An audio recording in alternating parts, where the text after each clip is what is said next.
welcome to my channel. Thank you guys for tuning in. Now, allow me to introduce to you the best beta watch, full stop. This is the ultimate bruiser. Seiko Kinetic, nicknamed the BFK Kinetic. Now, for censorship reasons and to make this video child friendly, let's just say the F stands for freaking. So the nickname is Big Freaking Kinetic. The kinetic movements have been out in Seikos for a good while now. Personally, I don't know why they do kinetic movements. Initially, when I come across this watch, I had experience with that movement. I was like, what's the point? You've got auto, mechanical, and then you've got quartz and you've got solar. The solar quartz, by far, I'd say is the best quartz. Batteries run for like 10-15 years, if not more. And just with this movement here, the kinetic movement, the way it actually works is there's a rotor weight at the back, similar to that of an auto, but it's like 50 times as thick. So it's like a big lump of steel that goes around, and underneath is it's like a dynamo effect. So if you remember those old school what do you call it, flashlights that you had, where there was a magnet in there and you've got copper coils around it, you have to shake it just to get that kinetic energy. So with this, the weight has to spin around. Obviously that creates electrical charge and therefore charges the battery. To monitor that, you've got this button at the 2 o'clock position. So keep an eye on the seconds hand. Let's just start it off when it hits 3 o'clock, just to give you a representation of how it works. So you press that button there. Now, where that seconds hand stops, that's roughly 20 seconds, and that lets you know you've got roughly 3 months, 3 to 4 months worth of battery life. And then the more you wear it, that fully charged, that seconds hand should hit, it should do a full 30 seconds. Now, this watch is a little bit like having a pet. It's a bit like having a dog. Reason being, it uses a capacitor, obviously, to transfer that energy into the battery.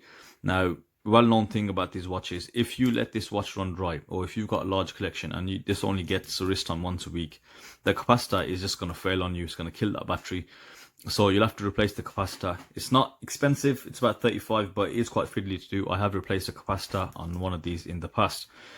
Now, having said that, that's why I think it makes a brilliant beta, is because, you know, your betas are your daily watches. So as a daily, this is literally, I mean, look at the size of it. It's an absolute beast of a watch. My nickname for it is the Bruiser.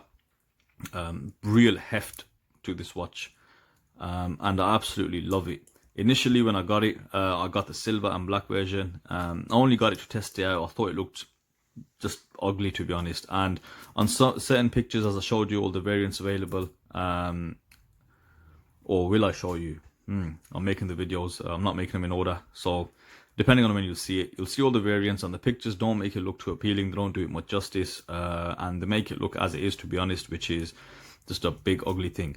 But you know, it took some time to grow on me. I had it, I really wasn't too happy with it as well. I was like, it's alright, it's a bit big, whatever. But then as time went on, you just wear it daily, and then you think, hang on a minute, this is a beta watch, solid construction. So let's cover that. You've got this rectangular cushion-ish shaped case, solid 316 Al steel, but it's PVD coated.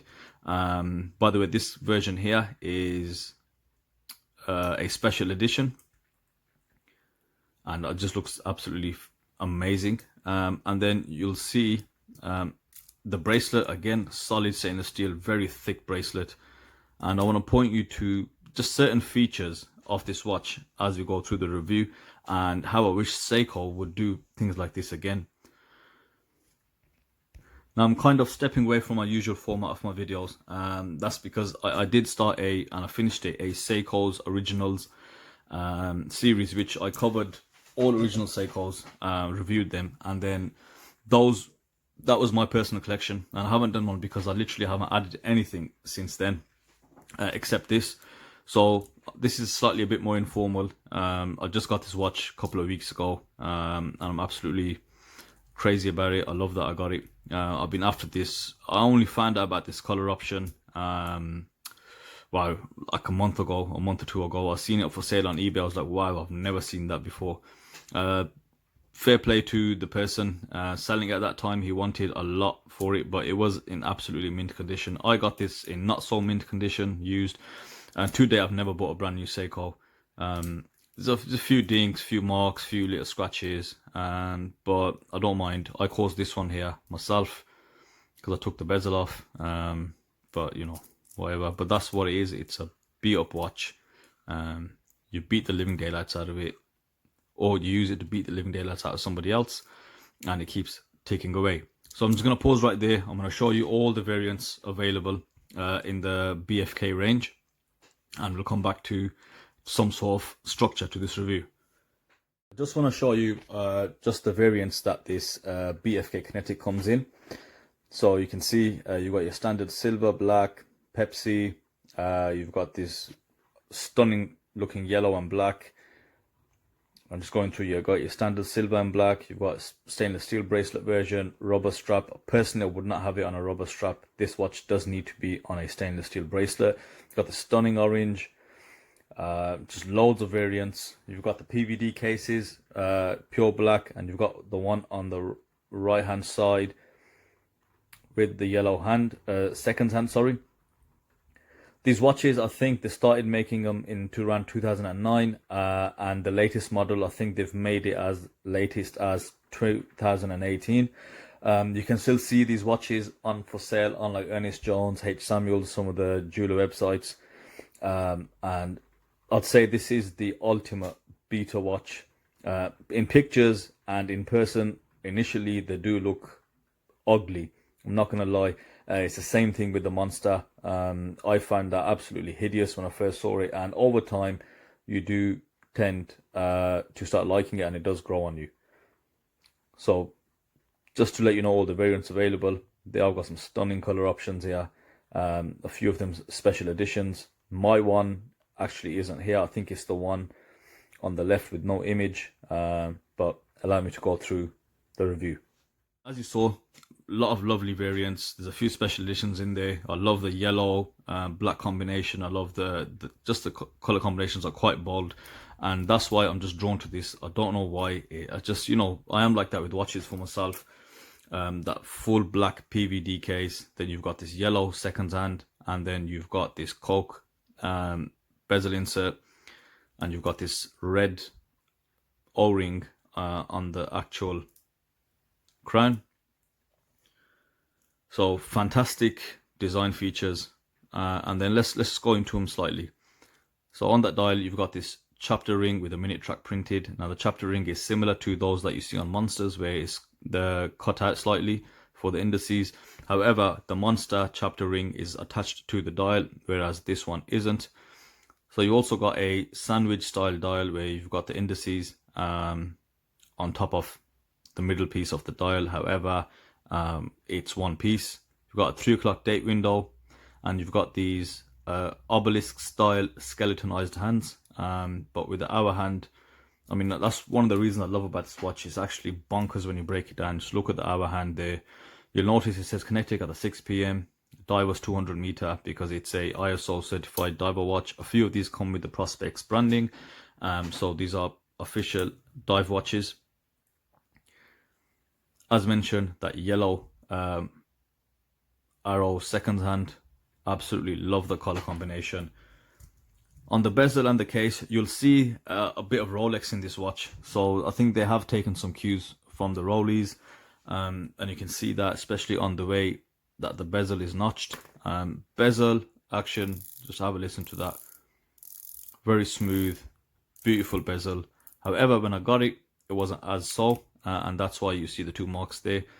The way to open it from here is a lot better, but I opened it, and usually what I do, the first thing I do, if I get a creaky bezel from Seiko, or just especially ratchety and it doesn't just sound right or move right, take it apart, give it a good clean. They accumulate quite a bit of dirt and grime under the bezel depending on who and how much it's been used, and then you just take you just grease up the silicone O-ring, the bezel gasket. If it's deteriorated or broken, just replace it. What you'll find is after you've greased it with the silicone grease, you'll find slap it back in, you'll find the motion is actually really good. So it's going to be a lot smoother. It definitely is going to be quite different. So I love the bezel action. Looking at the insert, you've got this sloped aluminium bezel insert with the red going from your 0 to 15 minutes. Lume pip, great little feature. It's subset into the bezel and it's got this metal ring around it. And you've also got, and when I took this bezel off, the actual insert is quite thick. It's not a thin bezel at all. Great movement, great grip on the bezel. Just moving over to the crown, look at that O-ring. I mean, thick crown. The movement does hack. Being quartz, you pull it out once, it'll stop, and then you can change the date, and then pull it out fully, you can change the time. Then you've got, I've mentioned the kinetic button here, which gives you an idea of your power reserve.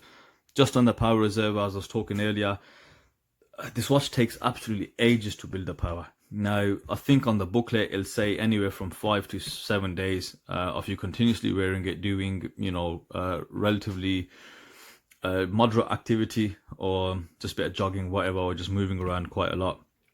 And then you'll get it fully charged. I have managed to get this one fully charged, but I literally took it for 2 days and it's gone down to the 3-month mark. Fully charged, it should hold 6 months worth of power. When the power runs out, or when it's on, you know, the last legs, you'll see the seconds hand, it will tick in 2-second intervals. That lets you know you need to charge it. Now, I know the watch winders don't work on this, and I've seen some videos where people put them on the electric toothbrush chargers just to get that current through it. I tried it, it didn't work for me at all, but maybe because my capacitor was bust in my previous watch.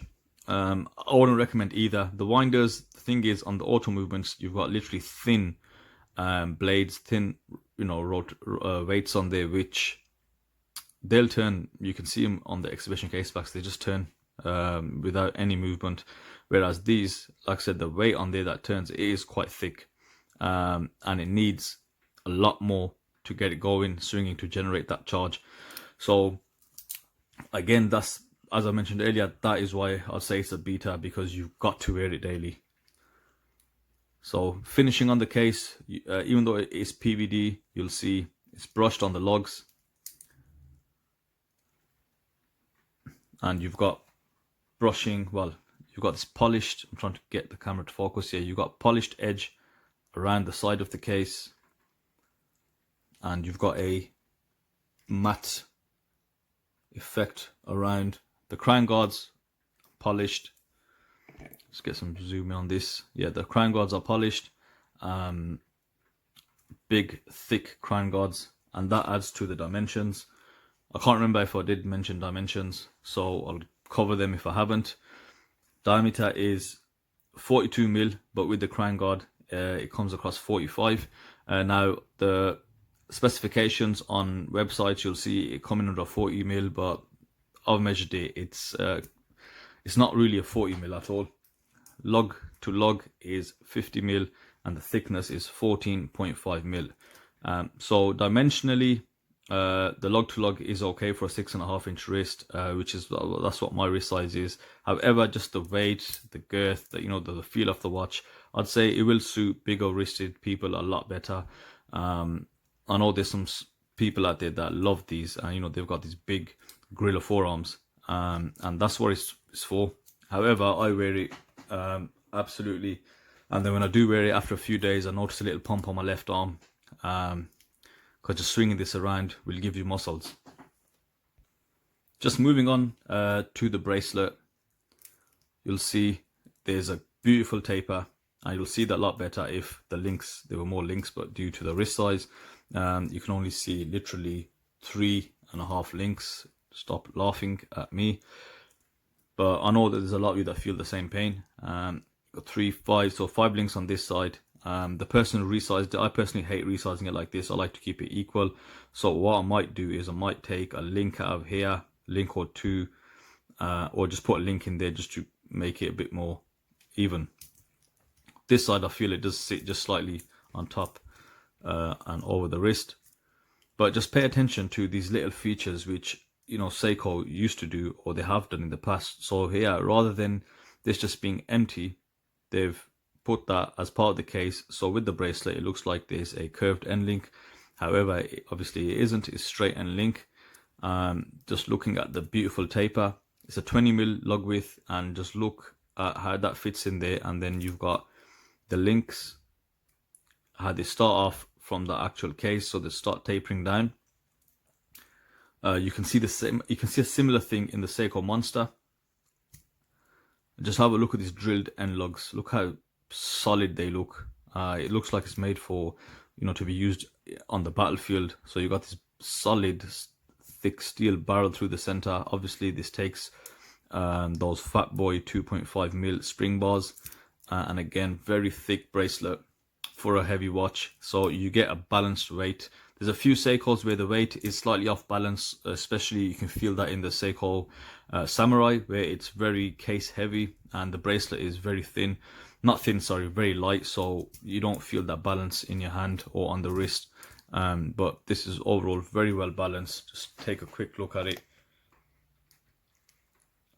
Stunning. I'm sure you can like hear my enthusiasm is coming through the video, because I've just wanted to get hold of this watch for a while now, and I finally have it. Clasp, standard Seiko clasp. I don't really mind these, to be honest, even though they are stamped, but they've got a few little features here, the way they've machined it or stamped it, that just makes it feel solid. One thing I do like about Seiko clasp, I love this sound. I'll just sit there sometimes opening and closing the clasp. Maybe I should get a fidget spinner. And you've got your 4-link micro adjustment. You should have a dive extension on this as well. Let's have a look. No, you don't. That's strange. Oh, yes, you do. Sorry, my bad. Let's get it open. These are a bit tricky to open, but once you know how, I haven't really used these ever. So there we go. So we have the dive extension open. Come on, mate.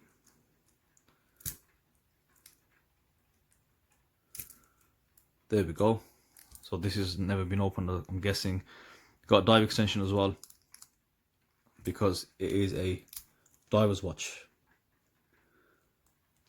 Now, obviously, with it being such, you know, really well built, very heavy, it's perfect for diving. However, there's a real danger you could smash up some really special corals or some rare species. You could probably kill a shark with it. So just be careful when you are diving with this watch, and just keep your arms at your sides at all times to make sure you don't damage the natural environment while wearing this. I'll close that after. Crystal wise, it is a hardlex crystal, purely because it's a dive watch, so that practicality has to be there. You can change the crystal if you want. All you need to do is get the dimensions. So if you're ready to do it, just pop the crystal out, get your dimensions, and from AliExpress you can literally get any size of crystal available.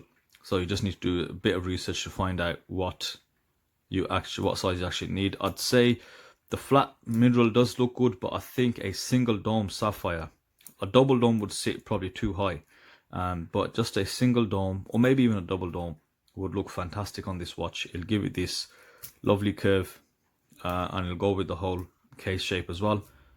Back, you got a screw down case back, special edition written over there. So fantastic watch. And let me just send you on to the wrist shot, so you can have a look how it looks. My wrist size on the is actual 6.5 wrist. inches.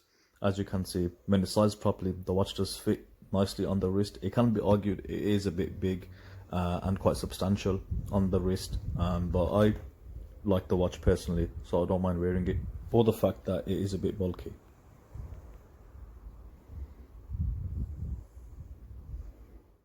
Straight from the wrist shot, let's go into the Lume shot. As you're all aware, Seiko do amazing Lume. The Lumes do last a very long time, and this is no different. And I think it helps, being such a big bulky watch, I think it helps people being able to see this in the nighttime when it's coming towards them.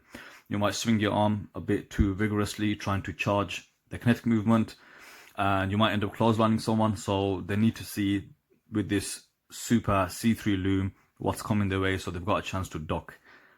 Fantastic lume, everything's lit. You can see just that big old lume pip on the hour hand, the minute hand, you've got the arrow tip, and the seconds hand, you've got a teeny weeny little triangle there. 12 o'clock, the pip on the actual bezel insert, very well lit, no issues there at all. Right, so just when it comes to buying this watch, if you really do like it, keep a lookout on eBay, keep a lookout on just for the second-hand ones. I bought this, the first one I bought was I think at the back end of last year, and they were going for 100, 120, literally quite cheap. Now all of a sudden, if those of you that do follow eBay and just looking at watch prices, Seikos, whatever, they have gone up quite a bit. So these are sitting at around the 150 to 200 pound mark. However, you can pick them up on sales from the, you know, the well-known high street jewelers, H. Samuels, Ernest Jones, for around the 200 mark. I think they came out, the RRP was 400. I'd say it's very overpriced. No matter how good this watch is, it is very overpriced. Now, this being a special edition, if you can get any of the color options that I showed you, by all means, whatever you like, get them. Fantastic watches. Just one, you know, this watch is just so hefty. There's another little joke I want to get out there, is it might be a good option to change the hard legs to sapphire, because I don't know about you, when I'm walking through the house or wherever, I do tend to knock my wrist against door frames and stuff. But one of the things with this watch is you'll have to make sure your door frames are all right afterwards. You won't be checking your watch, you'll be checking the actual architecture of the house and the woodwork to make sure there's no massive dents left in there. Last joke on the BFK, promise. That's the end of the review. Hope you liked it. Hope you liked the watch. Let me know what your thoughts are about the watch. And I will see you for the next video. Thank you for watching.